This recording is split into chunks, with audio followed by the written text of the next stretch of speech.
Hello guys. Welcome है आप सबका अपने यूट्यूब चैनल एग्जाम बॉस पे। गाइस, आज की वीडियो में मैं आपके लिए लेकर आया हूँ वार्षिक परीक्षा 2023 के लिए कक्षा 9 का सामाजिक विज्ञान का क्वेश्चन पेपर है। तो चलिएगा वीडियो स्टार्ट करते हैं। ये पेपर है आपका नाइन्थ क्लास सोशल साइंस का पेपर है, एनुअल एग्ज़ाम 2023 का। ठीक है, कक्षा 9 सामाजिक विज्ञान वार्षिक परीक्षा 2023 का पेपर है। इसका टाइम टाइम है इसका 3 घंटा। पूर्णांक है इसका 70 नंबर है। यहाँ से पेपर आपका स्टार्ट है खंड के। और ये है आपका पहला क्वेश्चन। क्रांति के समय फ्रांस का राजा था। ठीक है, फ्रांस की क्रांति के टाइम पे फ्रांस का राजा कौन था ये आपको बताना है। तो क्रांति के समय फ्रांस का राजा था लुई सोलह। लुई सोलह 1789 ईस्वी में फ्रांस की क्रांति के समय वहाँ का राजा था।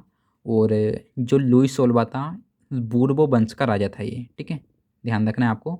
ऑप्शन सेकंड आपका राइट आंसर है। उसके बाद में है दूसरा क्वेश्चन, रूसो कौन था। तो रूसो जो था फ्रांस का एक बहुत ही प्रमुख दार्शनिक था, जिसका फ्रांस की क्रांति में योगदान भी रहा था। ठीक है, तो ऑप्शन फर्स्ट आपका राइट आंसर है। रूसो जो था वो एक दार्शनिक था फ्रांस का। तीसरा क्वेश्चन है आपका, प्रथम विश्व युद्ध कब आरंभ हुआ था। तो प्रथम विश्व युद्ध 28 जुलाई 1914 को आरंभ हुआ था और 11 नवंबर 1918 को समाप्त हुआ था। लगभग 4 साल प्रथम विश्व युद्ध चला था। तो इसमें जो है आपका फर्स्ट वाला राइट आंसर है 28 जुलाई 1914। उसके बाद है आपका चौथा क्वेश्चन, संयुक्त राष्ट्र संघ की स्थापना कब हुई। तो वो हुई थी 24 अक्टूबर 1945 को। ऑप्शन सेकंड आपका राइट आंसर है। ठीक है, संयुक्त राष्ट्र संघ, इसको जो है हम इंग्लिश में यूएनओ भी कहते हैं, यूएनओ। द्वितीय विश्व युद्ध के बाद में इसकी स्थापना की गई थी, ताकि दुनिया में जो है विश्व के सभी देशों के मध्य शांति स्थापित की जाए। उसके बाद है आपका पांचवा क्वेश्चन, भारत का सर्वोच्च न्यायालय स्थित है। तो सर्वोच्च न्यायालय बोलते हैं हम जो सबसे उच्च हो। सबसे उच्च मतलब सुप्रीम हो, सबसे सुप्रीम कोर्ट, तो वो है आपका दिल्ली में। उसके बाद है आपका छठा क्वेश्चन, भारत का संविधान भारत का संविधान कब लागू हुआ। तो वो लागू हुआ था 26 जनवरी 1950 को। ठीक है, और कई बार ये क्वेश्चन भी पूछा जाता है कि भारत के संविधान को बनने में कितना समय लगा। तो टाइम लगा था 2 वर्ष 11 माह 18 दिन। लोकतंत्र में चुनाव कराना क्यों आवश्यक है, इसके बारे में आपको लिखना है। उसके बाद है आपका आठवां क्वेश्चन, हिटलर कहाँ का तानाशाह था। तो हिटलर जो था वो जर्मनी का तानाशाह था। जिस टाइम पे द्वितीय विश्व युद्ध हो रहा था तो उस समय जर्मनी का तानाशाह हिटलर ही था। ठीक है, द्वितीय विश्व युद्ध को कराने में हिटलर का बहुत ही बड़ा योगदान था। उसके बाद है आपका नवा क्वेश्चन, अमेरिका में फसल काटने की मशीनों के फायदे और नुकसान क्या थे। 10वां क्वेश्चन है आपका, लोकतंत्र क्या है, लोकतंत्र के 3 लक्षण। अल साल्वाडोर के बारे में लिखना है आपको।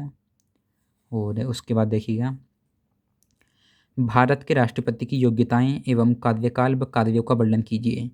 तो भारत के राष्ट्रपति की जो योग्यताएं हैं, भारत का नागरिक हो। ठीक है, और 35 वर्ष की आयु कंप्लीट कर चुका हो। ठीक है, और कार्यकाल की अगर बात करेगा तो राष्ट्रपति का कार्यकाल 5 वर्ष का होता है। और यहाँ पे आपको कार्य लिख देने हैं राष्ट्रपति के, वनों से होने वाले आपको लाभ लिख देने हैं। ठीक है, वन वर्षा कराने में सहायक होते हैं और मिट्टी का कटाव नहीं होता है इनसे। ठीक है, लकड़ियाँ प्राप्त होती हैं, कुछ इस टाइप से लिख सकते हैं आप। उसके बाद यहाँ से स्टार्ट होते हैं आपका खंड के, और ये है आपका पहला क्वेश्चन। ठीक है, पहला क्वेश्चन आप लोग स्किप कर दीजिएगा बिकॉज इसमें थोड़ा सा मिसप्रिंट है, ऑप्शन इसमें कंप्लीट नहीं है। आप दूसरा क्वेश्चन देखिएगा, पूर्वी घाट का पर्वत शिखर है। तो पूर्वी घाट का पर्वत शिखर है महेंद्रगिरी। ठीक है, ऑप्शन फर्स्ट आपका राइट आंसर है। उसके बाद है आपका सेकंड थर्ड, रबड़ का संबंध किस प्रकार की वनस्पति से है। तो वो है उष्ण कटिबंधनीय वन से। थर्ड वाला आपका राइट आंसर है। उसके बाद है आपका चौथा, जनसंख्या भी एक संसाधन है। तो जनसंख्या जो है वो एक मानव संसाधन है। थर्ड वाला आपका राइट आंसर है। पांचवा है आपका, पालमपुर गांव में कितने परिवार रहते हैं। तो यहाँ पे रहते हैं 450 परिवार। ऑप्शन सेकंड आपका राइट आंसर है इसमें। उसके बाद है आपका छठा क्वेश्चन, विश्व में सबसे अधिक वर्षा कहाँ होती है? तो वो होती है मानसीराम मेघालय में, और चेरापूंजी में भी होती है, बट यहाँ पे आपको लिख देना है मानसीराम मेघालय। भारत के सर्वोच्च पर्वत शिखर का नाम लिखो। तो भारत का सर्वोच्च पर्वत शिखर है केटू।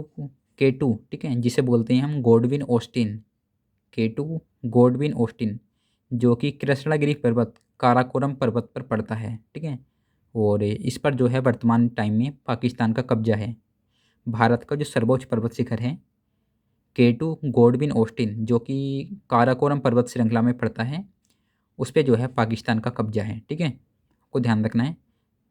आगे है आपका भूगर्भीय प्लेटें क्या हैं? तो धरती के जो ज़मीन के नीचे पाई जाती हैं वो प्लेटें भूगर्भीय प्लेटें कहलाती हैं, धरती के अंदर की प्लेटें। उसके बाद है आपका नवा, उन देशों के नाम लिखो जो भारत से क्षेत्रफल में बड़े हैं। तो उसके लिए मैंने आपको एक ट्रिक दी है, रुक चीन अब आ भारत।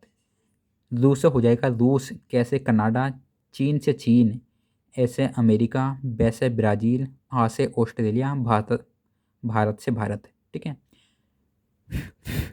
तो ये ट्रिक आप याद कर सकते हैं, रुक चीन अब आ भारत। विश्व के देशों का क्रम है ये क्षेत्रफल के अकॉर्डिंग, सबसे बड़ा रूस, सेकंड नंबर पर कनाडा, थर्ड नंबर पर चीन, चौथे नंबर पर अमेरिका, 5 पे ब्राज़ील, 6 पे ऑस्ट्रेलिया, 7 पे भारत, ठीक है। तो इसे आप याद कर सकते हैं।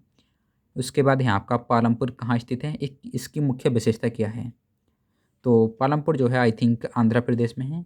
उसके बाद है आपका 11वां क्वेश्चन, मानसून को परिभाषित कीजिए। हिंद महासागर और अरब सागर की ओर से भारत के दक्षिण पश्चिमी समुद्री तट पर आने वाली हवाएं जो संपूर्ण भारतीय उपमहाद्वीप में वर्षा कराती हैं मानसून कहलाती हैं, ठीक है। ये है मानसून की परिभाषा, एक बार सुन लीजिएगा।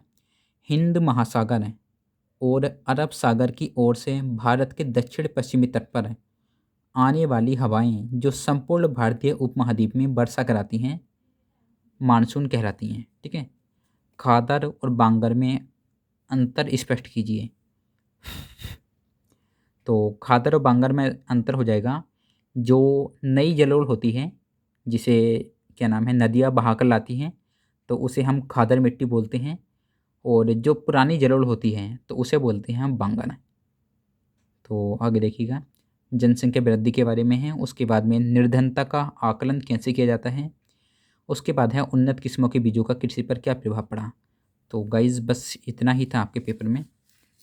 आई होप आप लोगों को वीडियो अच्छी लगी होगी। अच्छी लगी हो तो प्लीज़ लाइक कर दीजिएगा, और चैनल को आप लोगों ने सब्सक्राइब नहीं किया तो प्लीज़ सब्सक्राइब कर दीजिएगा। मिलते हैं नेक्स्ट वीडियो में, तब तक के लिए बाय, जय हिंद, वंदे मातरम।